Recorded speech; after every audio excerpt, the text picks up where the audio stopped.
Brigitte Bédard, journaliste pour Le Ver Média. Bonjour. Salut Antoine. Tu as fait une enquête durant laquelle tu t'es intéressé à un enjeu particulier dans le monde de l'agriculture au Québec. C'est celui de la détresse qui est vécue par nos agriculteurs. Raconte-nous là, les grands traits de cette enquête-là. En fait, au début, l'interrogation, c'était comment ça se fait que de façon régulière, ça fait la une des journaux, qu'il y a beaucoup de suicides chez les agriculteurs. Tu sais, c'est quelque chose qu'on voit passer, tout ça. Puis, on s'est dit, on va aller voir pourquoi. Tu sais, c'est quoi les raisons, tu sais. Puis, j'ai essayé de trouver des agriculteurs qui voulaient parler de ce qu'ils vivaient et ça a été très difficile. Ah oui, pourquoi? Oui, c'est un des facteurs de risque, en tout cas. Tu sais que les fermiers, ils appellent plus ça vraiment des fermiers. Hein. Maintenant, c'est des entrepreneurs agricoles. Oui. Ça montre un peu le paradigme. Voilà. Alors, ça, j'ai une affaire. La première affaire que j'ai appris, c'est ça. Fermier, ça se disait plus. Sauf pour les petites fermes. Voilà. Êtes-vous des fermiers, vous? Oui, c'est Nicolas, ça. Pour les Roland. Ça vous insulte-tu si on vous dit que vous êtes des fermiers? Non. La seule analyse qu'on peut faire, c'est que quand ils étaient fermiers, ils allaient bien. Maintenant, ils sont entrepreneurs agricoles, puis ils se suicident. C'est ça, voilà. Alors, de 1971 à 87, le taux de suicide des agriculteurs québécois est le double des hommes du même âge dans la population québécoise. Et ce taux a augmenté au fil du temps. Alors, c'est un domaine particulier où il y a une hausse du taux de suicide et de détresse psychologique. Et je suis tombée par hasard, même si je ne crois pas au hasard, sur une thèse de doctorat de Ginette Lafleur, qui vient de publier sa thèse de doctorat, qui vient de la déposer et qui raconte, qui cherche les facteurs de risque qui causent le suicide, le taux de suicide. Et en fait, c'est la première étude qui s'attarde vraiment à chercher c'est quoi les facteurs de risque. Et il y en a à peu près une vingtaine. C'était fascinant, cette thèse, c'est 300 pages. J'aurais voulu avoir le temps de toute la lire. J'ai parlé à Mme Lafleur. En parlant à Mme Lafleur, je suis tombée aussi sur une dame qui est fort intéressante, Mme Martine Fraser, qui est travailleuse de rang. C'est quoi, c'est une travailleuse de rang? Alors, ça, j'ai découvert que ça existait aussi, des travailleuses de rang, travailleurs de rang. Il y en a 18 au Québec, répartis dans différentes régions. Elle, Mme Fraser, est en Mauricie. Et ce sont des personnes qui apportent un soutien psychosocial aux agriculteurs pour essayer de voir, justement, est-ce qu'ils sont dans les facteurs de risque? Qu'est-ce qu'ils vivent?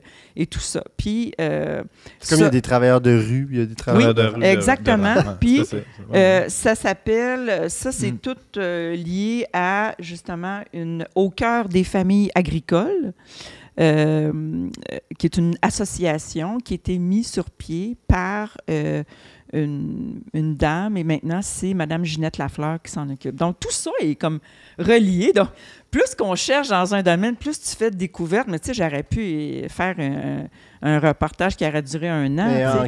As-tu quelques exemples de facteurs de risque? Oui, justement, c'est le premier, le plus important, c'est les problèmes financiers et les problèmes de travail au niveau, je dirais, concret, là. Ensuite, c'est les conflits familiaux. Donc, puis ça, j'en ai rencontré des agriculteurs qui étaient sur la ferme familiale avec la parenté et que lui, il travaillait genre 80 heures semaine puis il gagnait 24 000 $ par année. C'était sa femme qui le faisait vivre. Il ne voyait pas ses enfants. Il est tombé en dépression. Ils ont failli se divorcer. Et ça faisait 5 ans que sa femme, il disait, tu veux-tu, tu vas lâcher ça. Mais il y a comme un esprit très... qui est vraiment généralisé dans le monde agricole, dans les familles agricoles comme ça, c'est qu'on doit poursuivre la ferme du père, qui l'a eu de son père, puis qui l'a eu de son père. Donc, ça, là, c'est une pression très forte. Donc, ils veulent tout faire, quitte à mourir. Là. Puis, donc, eux autres, finalement, ce couple-là, lui, il a décidé qu'il quittait la ferme. Puis maintenant, il dit, puis là, mon couple, et on est rescapé. Mais on travaille sur notre couple. T'sais. Donc, les conflits familiaux, mais il y a aussi multiples facteurs de stress puis perte de contrôle sur leur travail. Ça veut dire que, justement, il y a tellement de nouvelles technologies, de nouvelles règles du gouvernement qui arrivent comme à chaque mois, là. Une nouvelle affaire qu'il faut respecter les normes, il faut respecter ci. Il y a tellement de nouvelles adaptations. Oui, ça aussi, une charge administrative qui bien au-delà de la capacité de monsieur, madame, tout le monde. Là. Vous nous en avez parlé un peu. La paperasse, c'est toi qui vas s'en occuper. Mais je peux vous dire que quand j'ai racheté ma ferme en 96, il n'y avait rien en paperasse. Ah, c'est ça. Voilà. Ouais, on avait juste la comptabilité normale. C'était d'une liberté totale. Mais tantôt, vous disiez, il y a eu de la paperasse pour devenir bio, mais est-ce que... C'est tout venu après. Mais après, est-ce qu'on vous devez continuer? En 96, il n'y avait pas de paperasse. Tu aurais voulu être bio, tu aurais eu la paperasse. Oui. Mais nous, en conventionnel, il n'y en avait pas. Que maintenant, même en conventionnel, ils ont énormément de normes qui sont arrivées. Là. Il arrive des normes, des ministères, là, ça ne finit plus. Oui. C'est tous des gens dans des bureaux, je ne sais pas quoi ils pensent, parce qu'ils font, mais eux, ils font que ça. Trouver des aiguilles enfilées dans les bottes des agriculteurs. Là. Tu vois, oui, exactement. Puis ça, c'est une des difficultés. Là, ça arrive en 4e position. Difficulté d'adaptation au changement de politique agricole. Donc, les politiques agricoles changent comme on change de chemise. Là. Comme on change de gouvernement aussi. Là. Non, mais c'est exactement. Ça. Puis tout ce qui vient aussi de l'Organisation mondiale de la santé. Ouais. Donc, tous les gouvernements sont sujets à ça. Il y a des adaptations, j'imagine, aussi au marché, parce que la mondialisation a accéléré là, à vitesse grand V dans les 25 dernières années. On se retrouve en compétition avec le monde entier, spécialement dans le monde agricole. Ici, les producteurs laitiers, les marchés se sont quand même assez ouverts. Là, ça reste protégé là, au Québec, mais quand même, la donne a changé dernièrement. Comment ils s'inscrivent dans ce nouveau contexte-là? Ça a un impact sur leur santé mentale? Oui, ça a un gros impact sur la santé mentale. Je dirais que c'est le facteur de stress numéro 1, de s'adapter justement à toutes les nouvelles technologies. L'intelligence artificielle aussi qui est rentrée dans les fermes. Ça veut dire que maintenant, on a des fermes là, qui, pour rester en vie, doivent investir des millions de dollars pour avoir des robots automatisés où les vaches, par exemple, vont aller se faire traire elles-mêmes. Elles sont en liberté, mais elles vont se faire traire 2 à 3 fois par jour par la machine. Le fumier se fait ramasser par une machine qui se promène comme ça. C'est le paradis, ça? Les agriculteurs sont libérés de toutes ces tâches-là. Vous pensez quoi de ça? Ça ne vous tente pas de faire le virage vers les robots, vous, non? Ça ne me tente pas du tout. Vous pourriez passer vos semaines ici, là, au Verbe, avec nous, à jaser d'agriculture? Non, parce que je voudrais bien jaser avec leurs banquiers, ces gens-là. C'est ça, parce que probablement que toutes ces machines-là sont louées ou coûtent quelque chose à être achetées. C'est des gros investissements qu'il faut... 3 millions de dollars. On devient comme dépendant, j'imagine. Oui, c'est ça. Parce qu'il y a l'entretien de ça aussi. Ils investissent là-dedans. Oui. Mais chaque année, par exemple, un robot de traite, c'est 25 000 $, juste l'entretien à chaque année. C'est juste l'entretien, ça. Puis dans 10 à 15 ans, il est foutu, le robot. Il faut en racheter un autre. Mais c'est 300 000 un robot.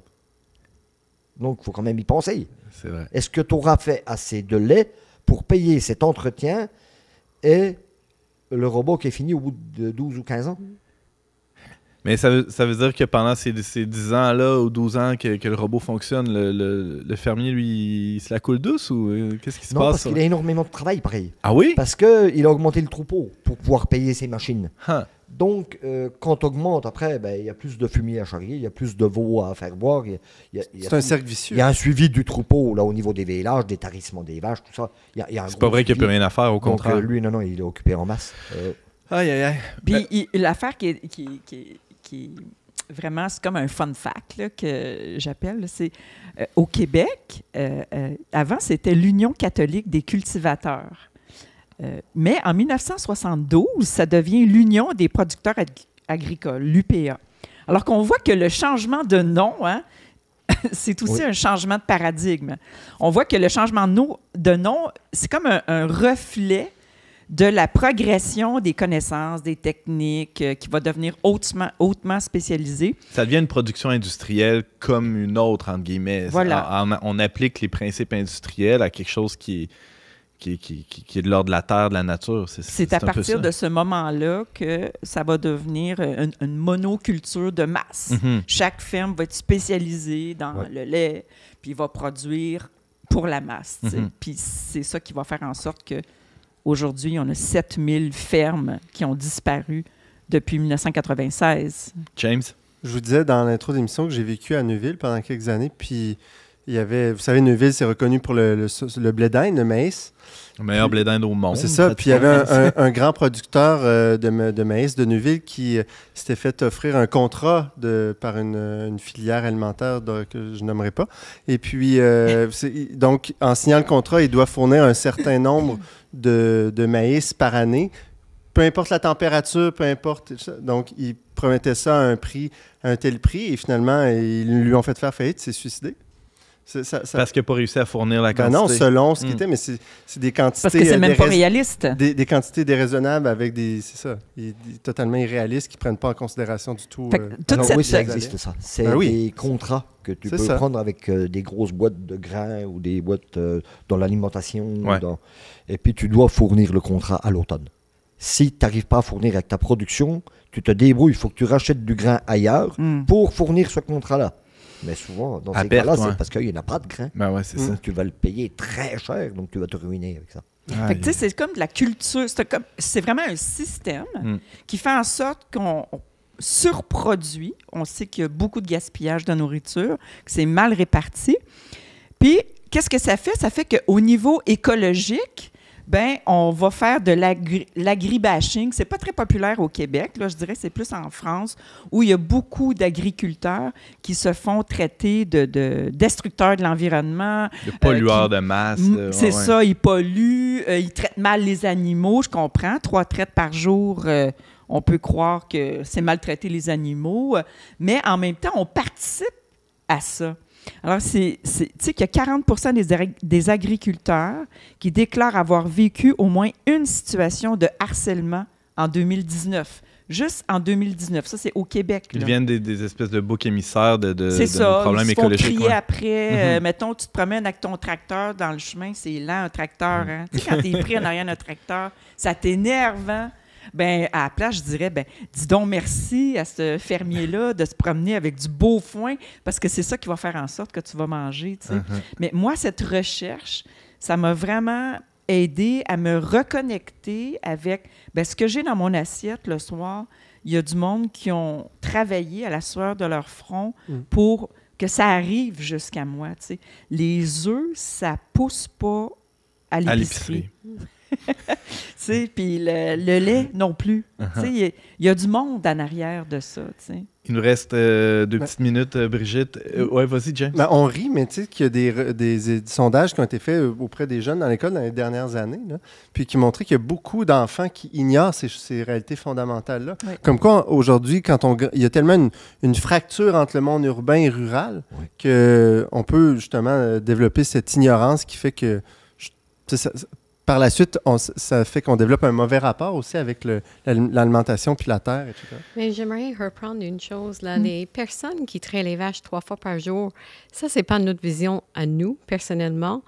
Mais je dirais que les agriculteurs, là, en général, tous les agriculteurs, ils aiment leurs animaux. Donc, même une personne qui va traire ses vaches 3 fois par jour, il va nourrir sa vache en fonction de le traire 3 fois par jour. Il va s'en occuper de sa vache. Donc, il va l'amener au vétérinaire quand elle va être malade. Oui, c'est ça. Les gars, ils s'occupent de leur troupeau. C'est pas vraiment... Moi, je pense pas que c'est mauvais pour les vaches. C'est maltraiter les vaches de les traire 3 fois par jour. C'est juste que c'est une autre production que nous, c'est pas notre vision à nous. Mais les agriculteurs, ils aiment leurs animaux. Oui, puis ultimement, ils sont victimes aussi d'un système qui les dépasse. Oui, c'est ça, tout à fait. Puis ils sont vus comme des personnes qui maltraitent les animaux alors que ils sont vus comme ça. C'est ça, c'est ça. Mais les agriculteurs, que ce soit dans le lait, dans les vaches de boucherie ou dans n'importe quel... c'est ça. Ils aiment leurs animaux parce que c'est une vocation, être agriculteur. Ouais. Alors nous, par exemple, quand on envoie nos vaches au champ, on les traverse la route. Alors, les chars s'arrêtent. On passe nos vaches. Puis quand on guide nos vaches, on a un bâton. Ben oui. Alors, le but, c'est de jamais se servir du bâton. Mais ça prend un bâton.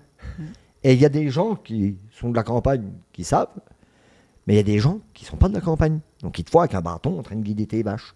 Pour eux, tu es un gros méchant. Ouais. Mais ils ne se rendent pas compte. Et ils ne savent pas qu'une vache qui se vire de bord, c'est 700 kilos qui t'arrivent dessus, là. Puis ton Alors, bâton, il n'est pas gros pour la Ça vache. fait là. peur. Oui. Si tu n'as pas de bâton, elle peut te tuer. Ouais. Donc, ça, c'est toute une notion que les gens ne savent pas. Alors, le but, c'est d'avoir toujours un bâton. Moi, si demain, toi, tu viens dans mes vaches, je vais te dire, prends un bâton. Tu ne t'en serviras sûrement jamais. Mais il faut que tu C'est aies un important. bâton. Ouais, je vais en Ouais, prendre c'est un, ça. peut-être 2 même. Si vous voulez. Voilà, c'est tout. C'est ça. Mais peut-être que, c'est ça, s'il y avait un petit peu plus de reconnexion ou de connexion. Tu sais, on n'a plus d'agriculteurs dans nos familles, mais avant, toutes les familles québécoises, tu avais au moins un fermier dans ta famille, un curé, un médecin, un notaire. Dans le bon vieux temps. là. Je dis pas que c'était mieux avant, mais on avait une connexion qu'on n'a plus. Alors, qu'est-ce qu'on peut faire pour peut-être reconnecter à ça? Ben, peut-être commencer à manger local, Aller visiter des fermes. aller pourquoi visiter des fermes. On en a tous autour de nous. Prendre un panier bio. Tu sais, il y a des trucs à faire. C'est d'acheter comme un peu ça. de viande de temps en temps d'un fermier. C'est ça. Ça peut être ça. Tu sais, mais essayer de reconnecter avec... Ben, Pour ce qui est de la détresse psychologique, on va terminer avec ça. Brigitte, est-ce qu'il y a des choses qui ont été mises en place ou il y a des pistes de solutions qui ont été envisagées là, pour... on parlait des travailleurs de rang. C'en est une initiative qui est relativement nouvelle, qui permet de... c'est l'UPA qui a mis ça sur pied, hein, en passant, Mhm. là, avec l'ACFA. Là. Mais je te dirais que ça prendrait un plan national de prévention. Mais on me dit qu'au niveau gouvernemental, ça ne bouge pas beaucoup. On sent pas qu'il y a de la volonté ou de On ne sent pas que c'est l'intérêt ou- les priorités du gouvernement. Mhm. Alors que ça devrait être au centre de nos préoccupations parce qu'on mange 3 fois par jour, là. C'est assez important. Puis on parle d'écologie, de bio, gna, gna, gna, mais ça commence là, là. Il faut un peu plus de concret. Mais tu sais, nous, dans notre vie, moi, j'aime beaucoup les relents, ce qu'ils viennent nous raconter, c'est la simplification de vie. Simplifier notre mode de vie. Je pense qu'on a beaucoup à gagner en simplifiant notre façon de vivre, notre façon de consommer, réduire notre consommation. À part ça, c'est sûr qu'on peut demander au gouvernement de faire plus, mais ça, on peut demander de faire plus au gouvernement dans tous les domaines. Là. Mhm. Mais ce qu'il y a derrière ça, c'est l'amour de l'argent. Oui. Faut- De grossir de c'est plus ça. en plus, puis d'avoir des plus gros tracteurs, puis des, tu sais, tu sais, la plus belle robe, la plus belle ci. Tu sais, ben oui, on est tous comme ça. Mais c'est ça, peut-être juste... Puis nous aussi, du côté des consommateurs, on veut absolument payer le moins cher possible, c'est peu ça. importe si ça vient de l'autre bout du monde, peu importe le parcours que ça a fait, par qui ça a été cultivé. C'est important d'avoir cette conscience-là autant que possible, évidemment. Tu sais, moi, j'essaie d'acheter de plus en d'acheter ce qui vient du Québec. J'essaie le plus possible, tu sais. Des fois, c'est le même prix. Oui, Ouais. oui, des fois, c'est le même prix. Puis, tu sais, d'acheter des fruits et légumes de saison, de changer un peu des habitudes, tu sais, les fraises qui viennent de la Californie au mois de Ils sont décembre. même pas bonnes, de toute façon. On va se le dire. Tu sais, il y a des trucs comme ça, hein. Ça Ben, serait cool. serait aussi pour le gouvernement de nous soutenir dans le sens que de respecter, de ne pas rentrer les aliments d'ailleurs pour que notre quota il reste là.